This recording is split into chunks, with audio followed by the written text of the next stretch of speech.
dos, tres. Buenas tardes a todos los amigos que nos acompañan en esta ocasión. Buenas tardes. En el programa Oasis de Escritores. Bienvenida Merche, bienvenido Ramón y nuestro invitado estrella, David Mejía Peláez.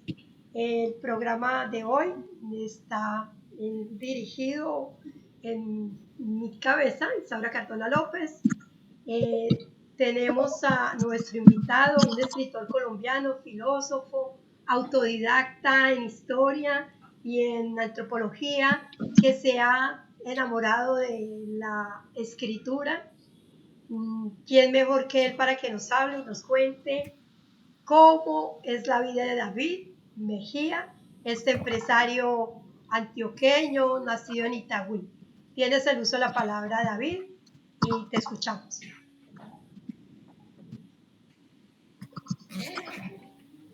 Bueno, entonces, ¿arranco sí, claro. libre? Sí. Claro ok. Que sí. Como decía Merch, también yo en la pandemia aproveché para recopilar algunos textos que a lo largo de muchos años venía, digámoslo, preparando en un taller de escritores y pensé que era la buena oportunidad para recogerlos todos y fruto de la pandemia, digamos, de los primeros 3 meses de la pandemia, fue precisamente este libro. Petroglifos de Itagüí.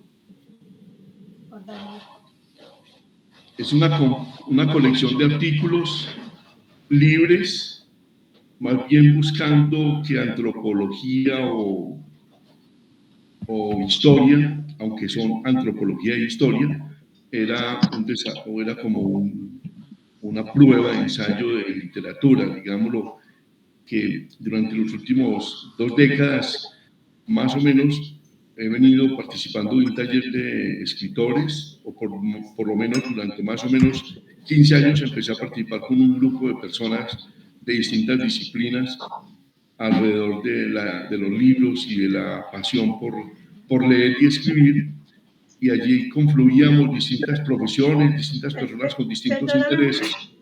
David, aléjate un poquito para que te quede el rostro. Eso sí. Gracias.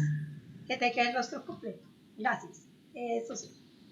Entonces, allí mis aportes periódicamente en la dinámica de aquel taller, valga mencionar entre paréntesis que el taller se realizaba en la Casa Museo Fernando González, en Envigado. Explico para Merchi, para Ramón posiblemente, Fernando González es como el filósofo por excelencia de Colombia. Es un escritor de principios del siglo XX y hoy en día la casa de familia, la casa en que habitó buena parte de toda su vida, pues se ha convertido en una casa museo y se ubica en el municipio de Envigado, y allí nos abrieron la puerta para que distintas personas tuviéramos la oportunidad de hacer un taller de escritores en una de sus salas, digamos que en la sala principal de aquella casa. Durante años estuvimos escribiendo allí hasta que ya el director del taller pues, determinó pues, que ya llevaba muchos años con este taller y lo clausuró. Se trasladó ya pues, a trabajar a otra parte, y los hermanados en la literatura terminamos huérfanos vagando o divagando. Yo seguí pues, apasionado por esto, pero ya sin un rumbo propio, sin un rumbo, digámoslo, por un colectivo. Y en la soledad, pues seguí escribiendo, y ahora en la pandemia, pues este fue el producto. Animarme a escribir un libro por primera vez. La motivación de ello también vale a decir que tuvo que ver con el hallazgo en una página en internet, con un artículo mío, pero utilizado por un grupo de antropólogos, sin referir que era mi autoría. En ese momento descubrí que yo tenía que publicar mi libro porque bien no me interesa pues recabar en el tema de los derechos de autor, lo que sí fue, llamé la atención a aquellos antropólogos que ofician de servicio antropológico y tienen una institución y que no me mencionaban. Aún a pesar de esto, ellos no hicieron caso a mi reclamación y siguen usando pues, mi escrito como si fuera parte de su trabajo, no siéndolo, pero yo no voy a, pues, a ponerme a pelear. Pero en ese momento descubro, antes de pandemia, que yo sí debía escribir mi libro porque para la posteridad debe quedar que esa es la autoría mía entre los artículos que tengo en el libro que publiqué ya hace un año. Bueno, pero como les decía, participé en un taller durante muchos años, pero de toda la vida he venido siendo, digamos, un apasionado por pasar al papel en blanco pues, mis emociones, mis sentimientos, mis intuiciones, digámoslo, que mis comentarios, de alguna manera buscando ese poeta que todos tenemos de niños. En ese orden de ideas, pues debo mencionar pues, que ya también pues, he hecho publicaciones mucho tiempo atrás, desde hace más de 40 años. Venía haciendo publicaciones, pero folletos de una hoja tamaño carta, dividida a la mitad, de modo que me diera 4 paginitas, y sacaba un boletín que se llamaba Hojas Doradas. Eso hace 40 años.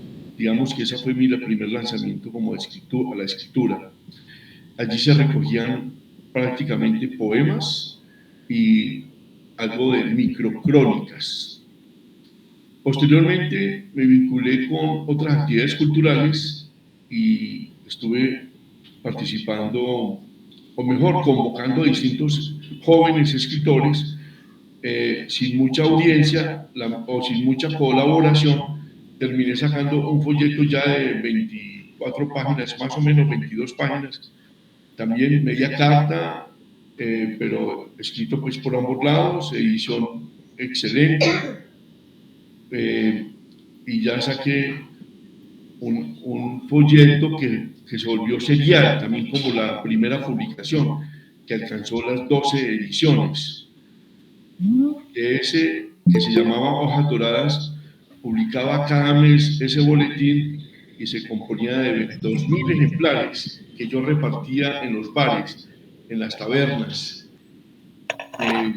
Era una cosa muy bonita, pues yo me sentía muy emocionado viendo mi producción distribuida mano a mano y sin ninguna financiación, pero yo me sentía como el deber de publicar mis emociones literarias.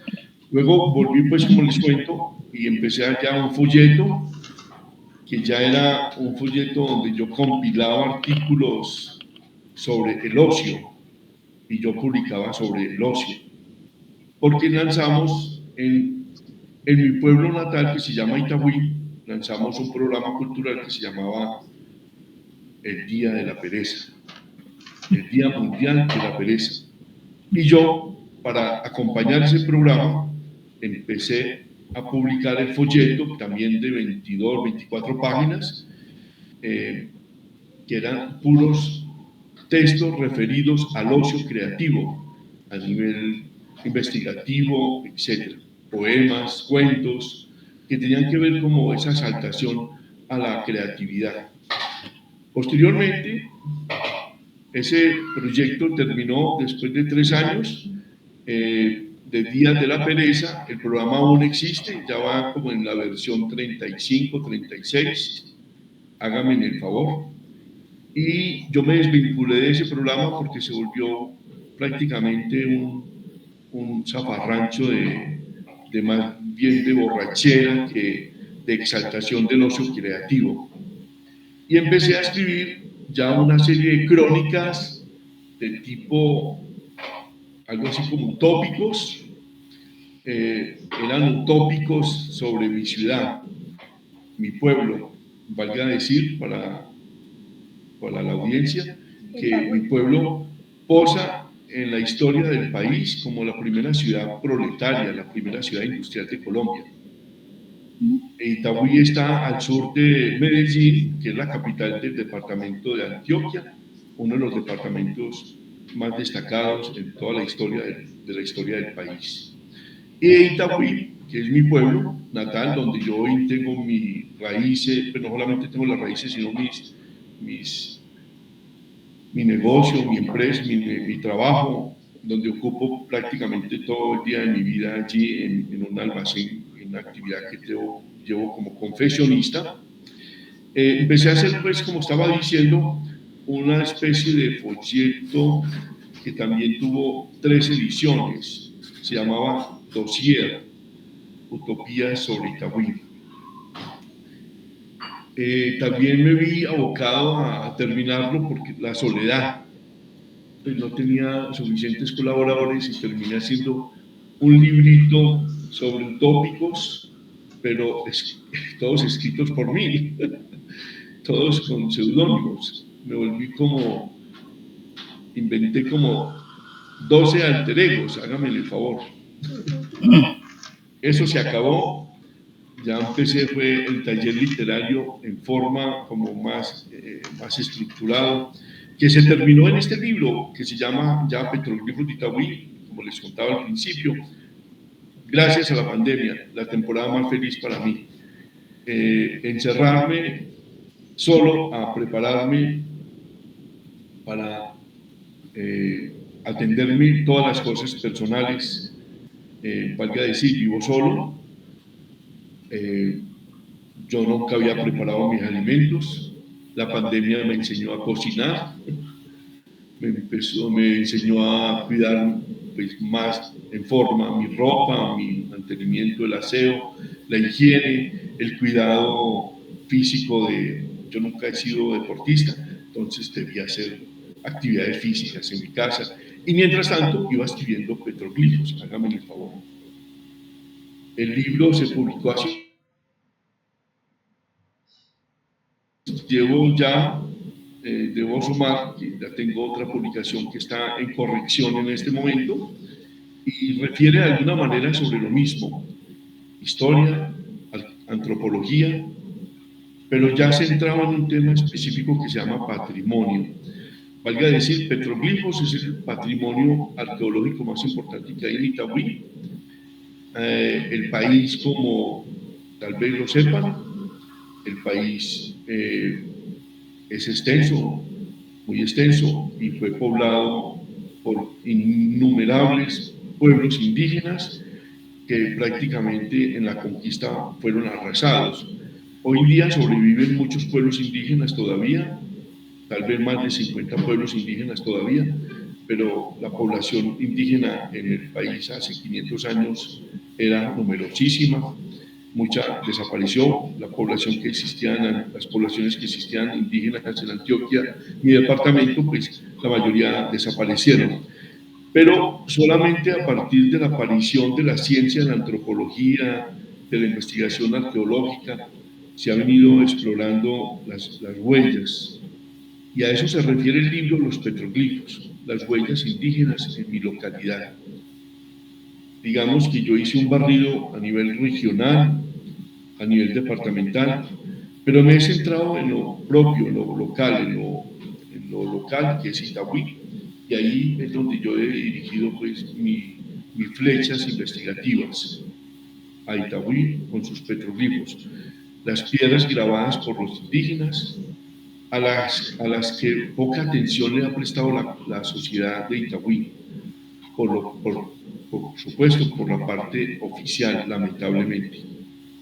Nuestro país es muy rico en huellas arqueológicas, pero entre los planes y las políticas gubernamentales podría decir y denunciar, pues, que es poco lo que se hace. Es mucho lo que se hace es por personas particularmente, digamos que el antropólogo quien descubriera el hallazgo del sitio rupestre en mi pueblo fue el fundador, vaya a decir, fue el fundador de la antropología en mi territorio, en mi departamento. Viene de la escuela de Paul Paul Rivet es el fundador de la etnología moderna, es el francés que emigró por lo que sabemos de la Segunda Guerra Mundial, que emigraron de Europa, de Francia, de Inglaterra, de Alemania, de España, muchos intelectuales, y entre ellos vino Paul Rivet a Colombia por los años 1938, 39, tal vez en esa época él se instala en Colombia y funda la antropología, la etnología propiamente. De esa escuela que funda Paul Rivet es discípulo mi maestro Graciliano Arcila Vélez, persona que tuve la oportunidad de entrevistar en el año 2000, en esa búsqueda mía de investigación, de enterarme como de la historia de mi pueblo, de mi nación, pues descubrí al maestro Graciliano Arcila Vélez. Lo entrevisto en el año 2000 y justo muere en el año 2002, ya era un anciano de 91 años, pero valga decir, era el fundador de la antropología antioqueña, era el fundador de los primeros estudios y fue la primera persona o tal vez la primera que empieza a marcar sitios donde hay huellas indígenas. Digamos que él es como el que yo me pego de manera autodidacta a investigar, a estudiar y a seguir de alguna manera una vena indicada por él en sus investigaciones, en sus estudios, en sus publicaciones. Y ahí estamos. Digamos que ese es como mi trabajo. Trabajo que tiene que ver solo, básicamente, o tiene que ver con eso que hoy en día cobra bastante vigencia y importancia, es el patrimonio. Bueno, ese es como, digamos, el producto de Petroglifos de Itagüí. Dejar en constancia un texto que no existía en Itagüí. Incluso el maestro Graciliano Arcila deja apenas un texto que no sobrepasa las 8 páginas, donde básicamente él describe el hallazgo del sitio rupestre en Itagüí. Pero eso queda prácticamente perdido en una revista universitaria y nadie más se vuelve a ocupar de eso. Hasta que, digamos, vengo yo, modestia aparte, y pues ya dejo un libro en los anaqueles de la biblioteca, ya lo distribuyo, se distribuyó pues notablemente, se hicieron varias celebraciones y ahí va pues, digamos, como la constancia de revelar la importancia de esto. A esto se ha sumado pues ya los antropólogos, jóvenes antropólogos, con los que yo tengo pues cierta amistad. Ya dije ahora que pues, me roban un artículo y lo publican como si fuera de ellos, pero bueno, ellos ya como con la profesión que tienen, con la disciplina que tienen, se han conformado en un grupo investigativo de profesionales antropólogos y andan ya digamos asumiendo como el cuidado o por lo pronto ser un poco garantes, como veedores de esta riqueza, y han conformado el grupo de vigías a los que yo me vinculé inicialmente cuando arranca el proyecto hace 12 años, 11 años, al que yo nunca vuelvo a participar.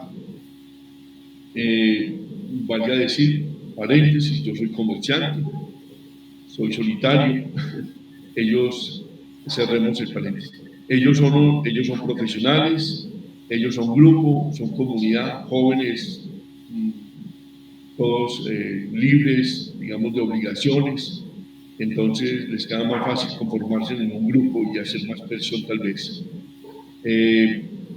Bueno, decía que esa es como la orientación de mi investigación, orientada hacia lo cultural patrimonial. Ahora, recientemente, antes de que se abriera el grupo, le comentaba a Isaura que yo acabo de terminar otra publicación, está en proceso de edición y publicación, sobre el tema del patrimonio musical. Valga que es mi obsesión, lo cultural de mi pueblo, lo cultural de mi región. No sé si he sido claro hasta ahora. Estoy a disposición de ustedes. Claro que sí, por supuesto que nos has ilustrado sobre toda esa trayectoria tuya de ese espíritu investigativo de esa riqueza cultural, histórica y antropológica, pues surgen varias preguntas que, bueno, bueno, surge una pregunta puntual para ir avanzando. Frente a la situación que se presentó con tu texto, ¿tú tienes registrado tu libro en la Dirección Nacional de Derechos de Autor? Yo saqué el ICBN, hice el registro también a nivel departamental de el libro, lo que se llamaría pues el índice. No, ante el Ministerio, la Dirección Nacional de Derechos de Autor es una No, dependencia. esa diligencia yo no la he hecho Bueno, ante el Ministerio de Derechos de Autor, no. te comento que es muy Sí. fácil, se puede hacer por online. Tienes el texto en PDF y es gratuito. Yo te doy la instrucción para que lo hagas. Ahora que terminemos, listo, pues tienes el texto en PDF, tú metes bajo registro de derechos de autor en el Ministerio del Interior, seccional derechos de autor, Dirección Nacional de Derechos de Autor, por ahí se registra el texto, la idea, los proyectos y no tiene costo. Perfecto, te agradezco mucho. Segunda pregunta, dentro de lo que nos has referido, bueno, has sido un generador de ideas y de espacios culturales, pero el espíritu solitario te ha llevado a abandonar los diferentes escenarios que tú mismo has creado, por las mismas ocupaciones como comerciante lo decías, ¿verdad? Sí, en parte sí, Y en pero otra parte, redondeame un poco mejor la pregunta. tú has generado, hiciste un folleto de 22 páginas, otro folleto de 12 páginas, creaste el Día Mundial de la Pereza, lo abandonaste porque se convirtió en un espacio poco creativo, ¿no es cierto? Generaste un folleto de 3 ediciones, creo que el dossier de Cajul. No, primero me dedicaba a la poesía, luego me entré al cuento, luego entré a intentar hacer crónica y ahora estoy dejando pues como unas especies de ensayos investigativos en la historia, digámoslo así, en general. Inicialmente Hojas Doradas, que se llamó la primera publicación, se refería básicamente a cuento corto y poesía. Luego Encuentros con el Ocio, era una antología de poemas, cuentos y ensayos sobre el tema del ocio creativo. Después vino Lo Utópico, que era pensamientos sobre la mejor ciudad, el mejor vividero, cómo mejorar el ambiente, cómo potenciar proyectos futuristas, cómo recuperar la riqueza, pero potenciarla para tener una mejor vida, una mejor dignificación de la vida.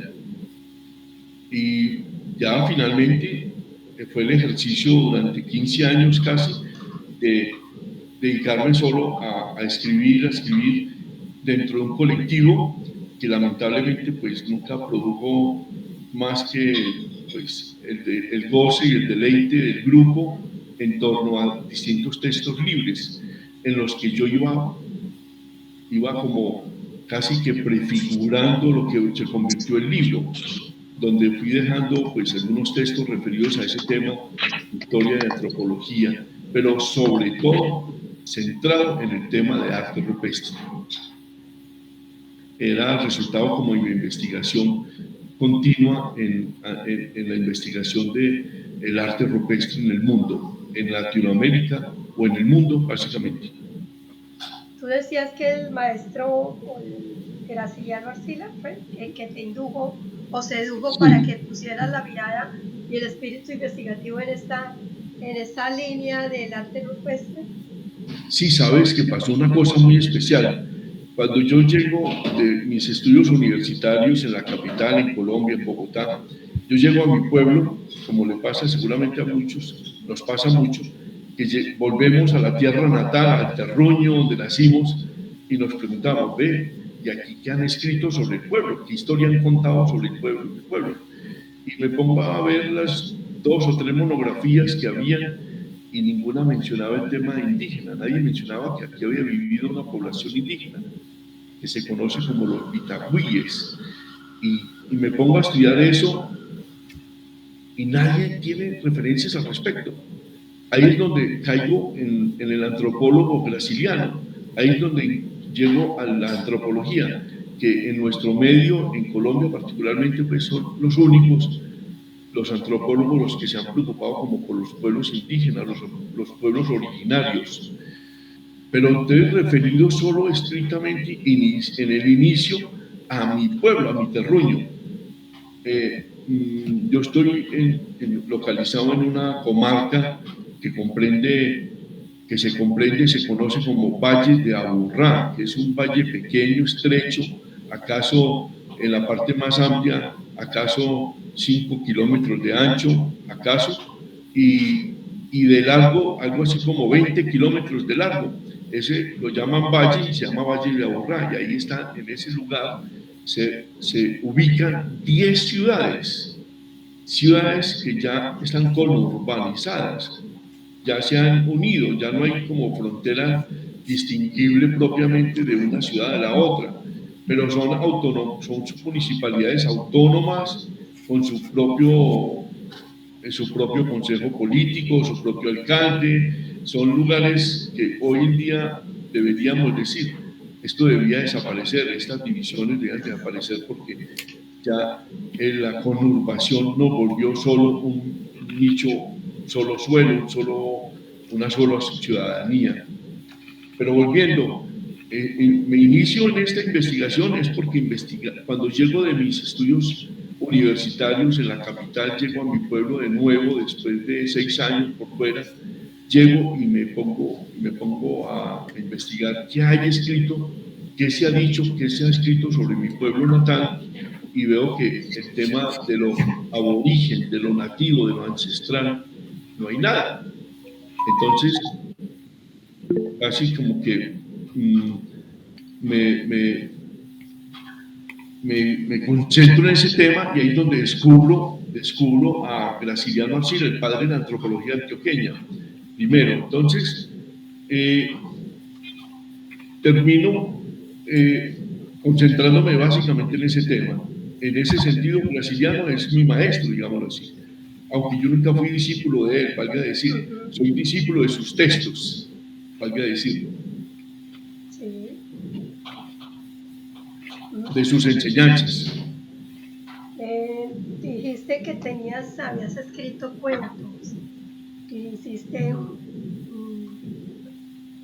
antes de entrar a la investigación antropológica, habías incursionado en la línea de cuentos. Inicialmente empecé con poesía, luego me dirigí a los cuentos. Pasé de poesía a cuentos porque mi instructor en literatura decía: David, tú tienes vena más fuerte para la prosa que para el poema, o mejor dicho, tú debes orientar tu verbo, debes orientar tu cabeza, tu mano en la hoja en blanco, es hacia una cosa más portentosa, quizás. No quiero decir que por excelencia la poesía sea de lo mejor, pero de pronto mi diletantismo, no sé, mi maestro, otro escritor que se llama César Herrera, me indicó que debía probar era la prosa poética, y en ese momento me paso al cuento, luego me paso al ensayo, y aquí vamos. ¿Y cuántos cuentos lograste sacar? Yo creo que pude publicar por ahí unos 8 o 10 cuentos. ¿Y abandonaste el género? Y lo mismo, ahora estoy escribiendo lo que escribo ahora, que es como buscando un alto vuelo. En lo que escribo, trato no dejar de indicar poéticamente las cosas, y también inventarme las cosas, entendiendo que el cuento fuera como una invención. Perdóname, César Herrera es el que te dice que incursiones en la prosa poética. Exactamente, en la prosa, más que en la poesía. Ok, muy bien. Bueno, vamos con las preguntas. Aparte de tu, así, digamos que hayan salido dentro de tu intervención, pues tenía esas dos inquietudes. Ahora miremos, ¿cuál es tu rutina para escribir? Me levanto a las 3 de la mañana, más o menos, y escribo por ahí hasta las 8 de la mañana. ¿Cuándo y cómo te iniciaste como escritor? ¿Lo mencionaste en tu intervención? Estaba en el pueblo hace ya como 50 años. Estaba en un pueblo viendo un mercado campesino, un mercado de toldos en la plaza principal del pueblo, un pueblo que es en una cumbre de una montaña, un pueblo pobre, un pueblo muy pobre, con una masa poblacional solamente campesina, donde hay unos cuantos hacendados y donde llega toda la población campesina a mercar, a hacer un mercado para llevar a sus casas. ¿Qué pueblo? ¿Itagüí? No, otro. Armenia Mantequilla. En Antioquia. En Antioquia, un pueblo que está ahora a 1 hora y media de Medellín. Okay. Es un pueblo que queda en una cumbre, en la cima de una montaña, frente a un cañón extraordinario en las plenas montañas de Antioquia. De pronto Ramón, Merche, yo no sé, Alchira, Mayra, sepan que Antioquia es un departamento atravesado por dos cordilleras, es una geografía, una topografía agreste, bárbaramente, pues casi que intransitable. Curiosamente, hoy, en el siglo XXI, apenas están haciendo túneles.